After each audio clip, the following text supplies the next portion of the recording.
अस्सलाम वालेकुम। दुआ ज़हरा केस की लेटेस्ट अपडेट्स के साथ पाकिस्तानी न्यूज़ चैनल से आपको खुशामदीद कहती हूँ। जैसे कि मैंने आपको अपनी पिछली वीडियो में बताया ही था कि वीडियो अपलोड करते हुए ही यकीनन इंशाल्लाह दुआ जो है वो कराची पहुँच चुकी होगी, तो ऐसा ही हुआ है। दुआ ज़हरा खैरियत के साथ कराची मुंतकिल की जा चुकी है और वो कहाँ पर ठहरी है, उसका कमरा कैसा है, वो अपने घर से कितने फ़ासले पर है और वहाँ पहुँच कर उसके क्या तासुरात हैं, वो सब कुछ आपको मिलेगा इस वीडियो में जानने को। तो इससे पहले हमारे चैनल को सब्सक्राइब करना मत भूलिएगा और बेल आइकन भी प्रेस कर दीजिएगा ताकि जैसे जैसे अपडेट्स आती जाएं आपको फ़ौरन मिल जाएं।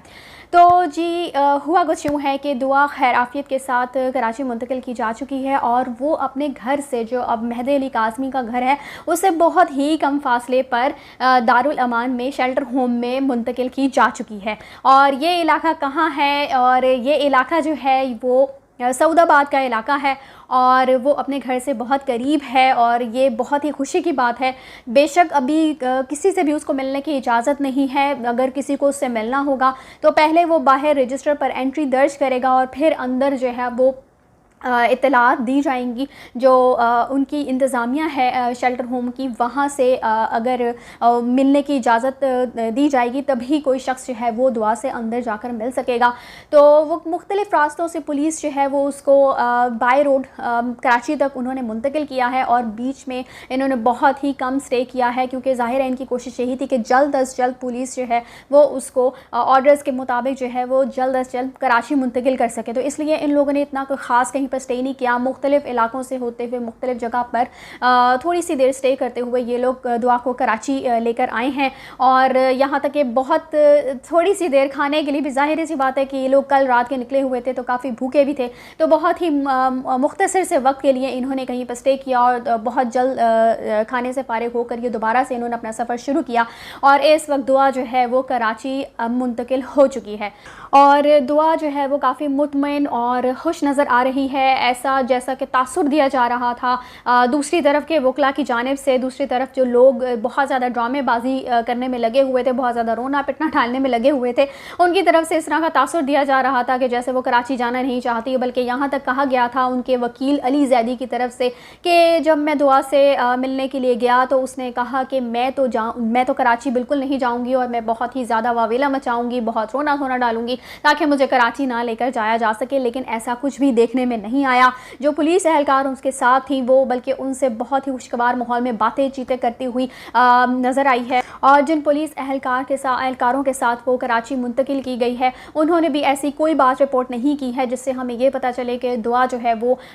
इस सारी प्रोसेस से जो है वो बहुत नाखुश थी या ऐसा नहीं चाहती थी या उसने कोई रोना पिटना डाला, बल्कि वो अपनी जूती पहनकर अपना बैग पकड़कर बहुत ही आसानी से, बहुत ही खुशी के साथ जो है वो उन सब के साथ चलने के लिए तैयार हो गई। और अब दुआ ज़हरा जो है अपने घर से कुछ ही मिनट के फासले पर शेल्टर होम में कराची के सिंध के मुंतकिल की जा चुकी है। उसका जो कमरा है वो काफ़ी बड़ा, कुशादा और बहुत अच्छा है, जो कि उसे पूछा भी गया कि आपको आपका कमरा कैसा लगा, तो उसने यही जवाब दिया कि उसको कमरा बहुत पसंद आया है। अब मज़ीद जो है वो केस की समाअत जो है वो 1 अगस्त तक मुलतवी है और इंशाल्लाह 1 अगस्त को हम दोबारा दुआ को जो है वो अदालत में देखेंगे। दूसरी तरफ जो ज़हीर और शबीर की अबूरी ज़मानत का केस है वो 26 जुलाई को अदालत में उसकी दोबारा से समाअत होगी। और आपने सारे कल के वाक़यात देखे ही हैं कि किस तरह से केस को मज़ीद ख़राब करने की, उलझाने की, एक मैस क्रिएट करने की बिला वजह की एप्लीकेशंस दायर की गई, जिनको बहुत जल्दी जो है वो जज साहब ने खारिज कर दिया और अदालत से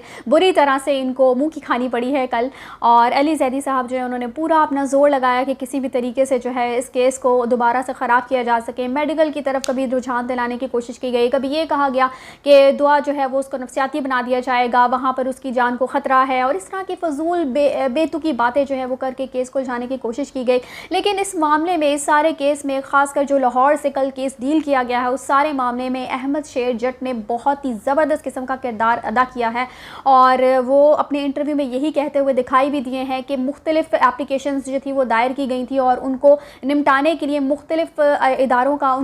के उनको चक्कर लगाने पड़े। कभी एप्लीकेशन को किसी इदारे में मुंतकिल किया जाता था, फिर आगे मज़ीद प्रोसेस के लिए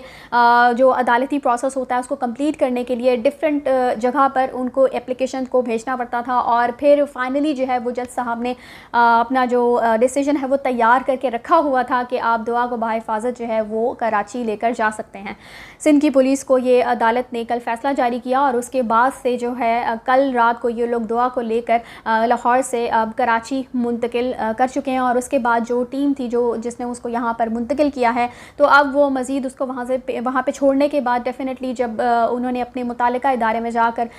ये इसकी जो सारी केस की मुंतकिली की जो सारा प्रोसेस है वो डेफिनेटली एक अदालती कार्रवाई होती है। वो सारे प्रोसेस को मज़ीद असर अंजाम देना है उनको वहाँ पर इन्फॉर्म करना है कि अब हम दुआ को वापस लेकर आ चुके हैं। आप सिर्फ ये देखिए कि ये केस कहाँ से शुरू हुआ था और अब ये कहाँ पर पहुँचा है, किस कदर हर्डल्स क्रिएट करने की कोशिश की गई, फजूल किस्म के इंटरव्यूज़ किए गए, बेजा किस्म की दरख्वास्तें दी गई और बहुत किस्म के तासुरात और बहुत किस्म के ख़तरात जो है वो दिखाने की कोशिश की गई कि बहुत सारे ख़तरात हैं दुआ को, ज़हीर को। कभी दुआ को जान के ख़तरे की बातें की गई और कभी ज़हीर को जान के ख़तरे की बातें जो हैं वो हमें सुनने में आई। तो अब दुआ जो है वो फाइनली कराची वापस मुंतकिल हो चुकी है और वो जो पंजाब नहीं जाऊंगी वाला वो जो डायलॉग है वो इंशाल्लाह हमें दुआ के मुंह से सुनने को ज़रूर मिलेगा। क्योंकि ज़ाहिर इसी बात है, जब वो इस सारे, मैंने आपको पहले भी कहा था कि अब डेफिनेटली इस सब कुछ के बाद उसकी काउंसलिंग की जाएगी। जो